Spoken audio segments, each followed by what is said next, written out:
30,000 years ago, when glaciers ruled the Earth and survival was a heartbeat away, an untold story unfolded on the edge of extinction. Beneath the endless white, something ancient moved. A serpent longer than 10 men, gliding beneath the frozen ground. Hunters vanished without screams, leaving only strange grooves carved into the snow. Most called it a spirit. Most ran, but one man didn't.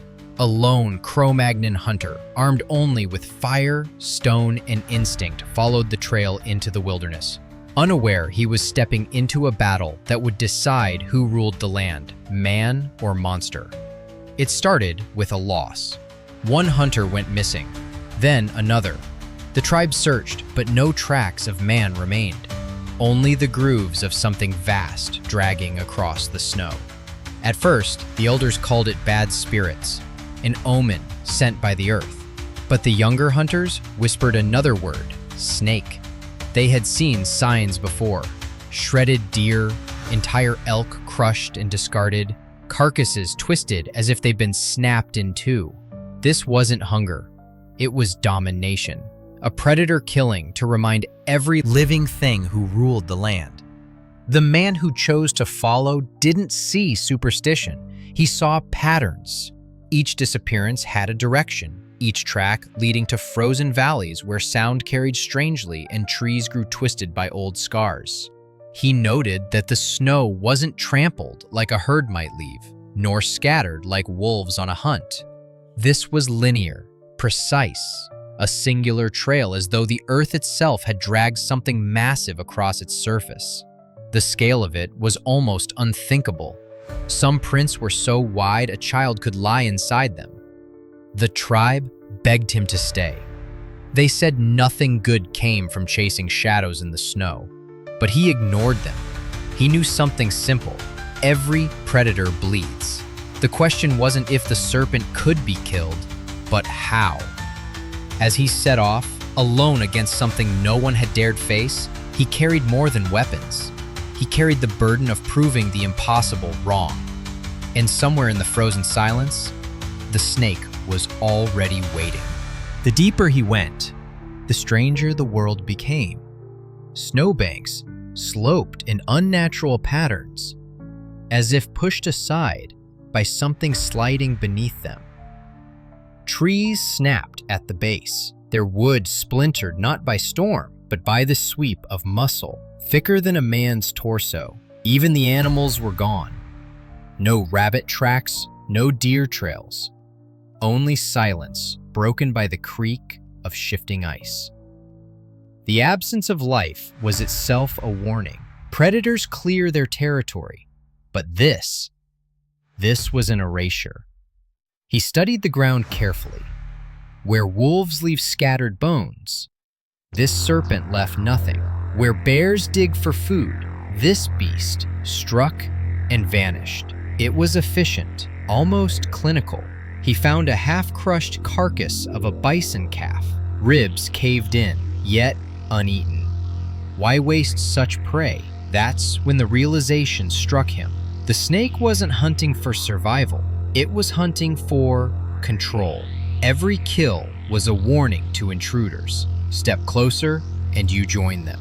Most men would have turned back then, but he crouched, touched the grooves in the snow, and felt the frozen edges carved smooth as glass. Whatever this serpent was, it moved with purpose, circling its chosen ground again and again. This wasn't a beast of instinct, it was a tactician. He understood now why others had vanished without a trace. The serpent didn't just ambush, it stalked. And that meant one thing. If he was following its tracks, then somewhere in the stillness, it was already following him. When he returned briefly to the tribe for supplies, the elders tried again to stop him.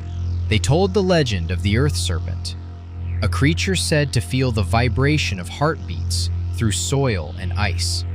It could strike from beneath without warning, rising like a shadow from the ground itself.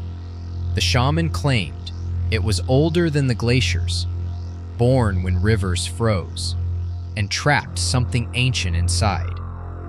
Once awakened, it never slept again. The hunter listened but didn't argue.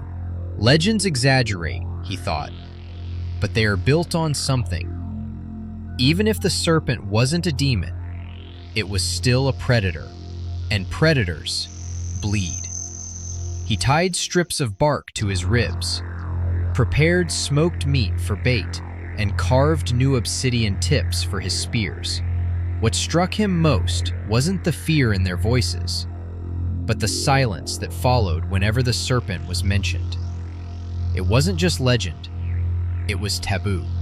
They didn't speak its name at night. They didn't walk near frozen rivers, where the ground echoed hollow beneath their steps.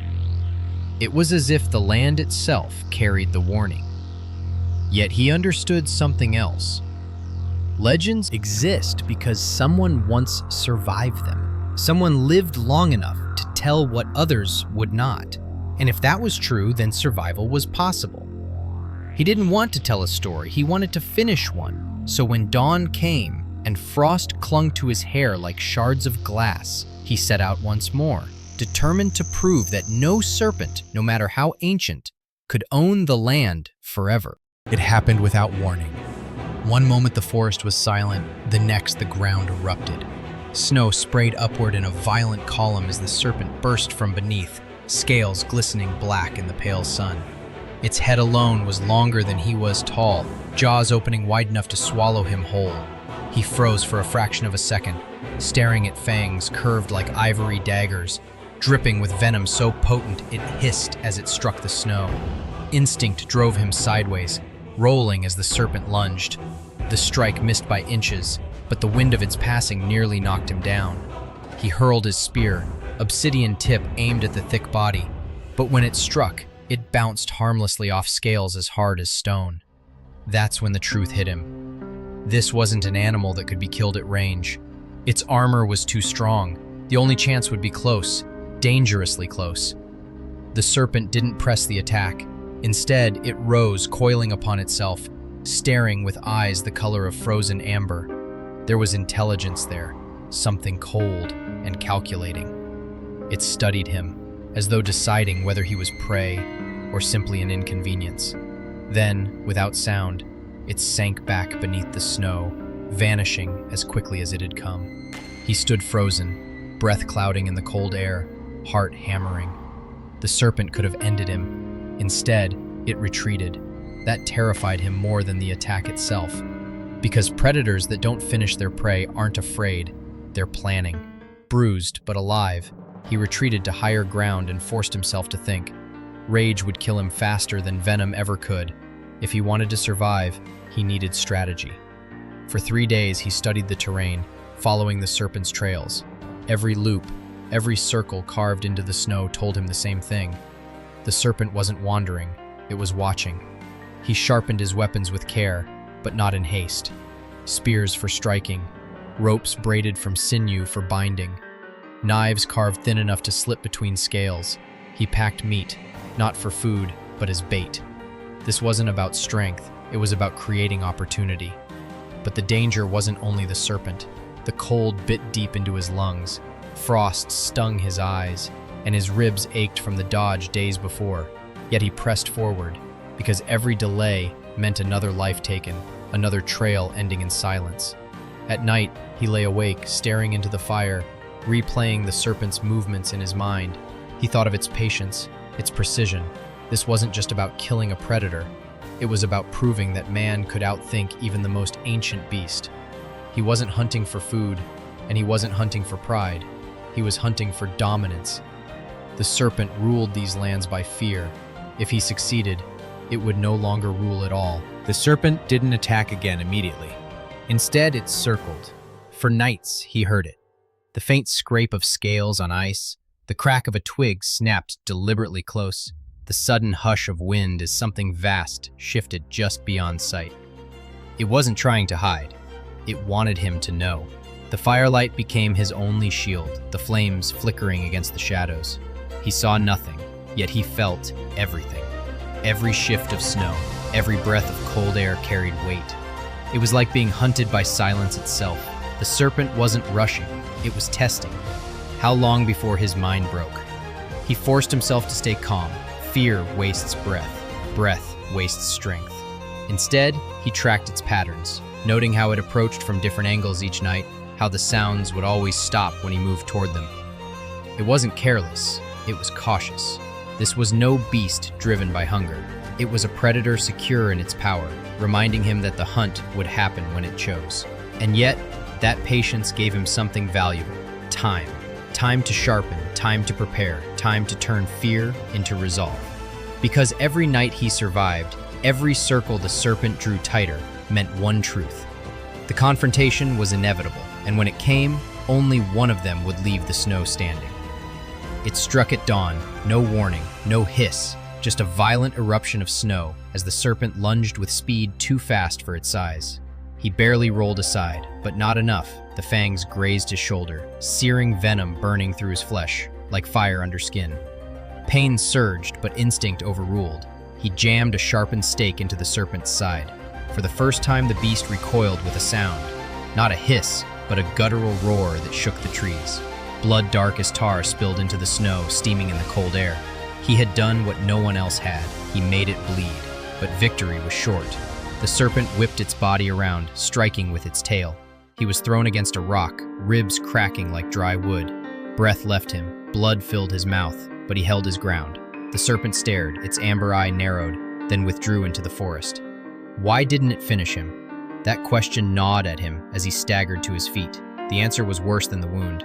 This wasn't retreat, it was patience. The serpent now knew he could fight back, and predators that learn, adapt. The next strike would not be the same. Still, he smiled through bloody teeth, because now he knew something too. It could be hurt, it could be tracked, and if it bled, it could be killed. He followed the serpent's blood trail, each crimson stain proof that the fight wasn't over. At the edge of a frozen river, he set his trap. Smoked meat burned low, carried by the wind, while he positioned himself between jagged pillars of ice. Every step echoed, every breath condensed in the frigid air.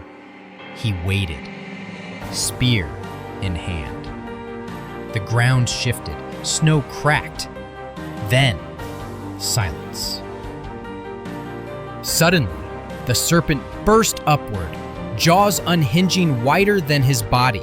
He dove aside, thrusting his spear into its open mouth. The tip struck true, but snapped against bone. The serpent thrashed, tail smashing ice into shards, coils whipping the ground. He scrambled, ropes in hand, looping them around jagged rocks, trying to pin the beast's movements. Each strike shook the ground, threatening to tear the ice beneath him. For a moment, it seemed hopeless. His weapons shattered, his body broken, yet still he fought. The serpent lunged again, its head slamming down with force like a falling tree. He rolled beneath, shoving an obsidian knife deep under its jaw.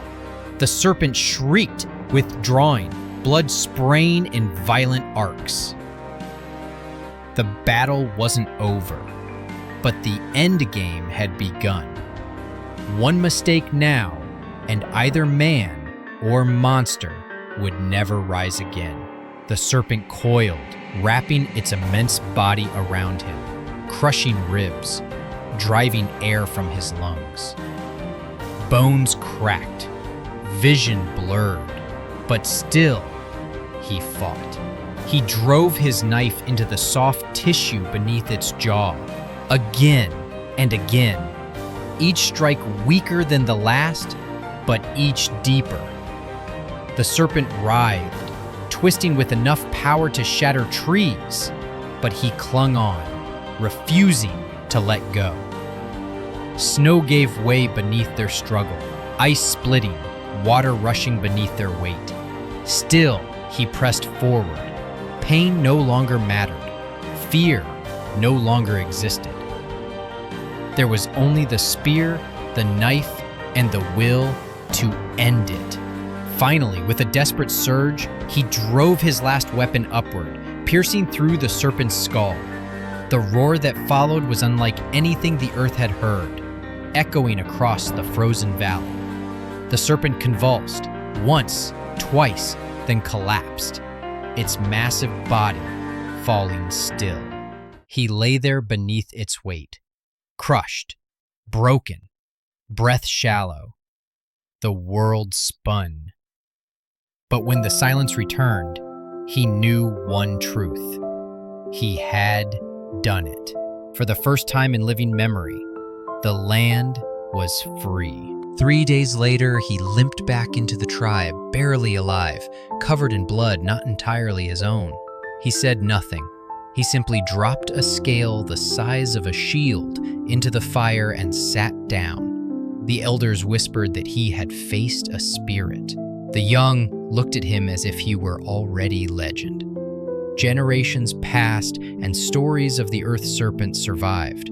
Archaeologists today still find strange scars in Ice Age bones, fractures in human remains, and spear tips fused into reptilian fossils.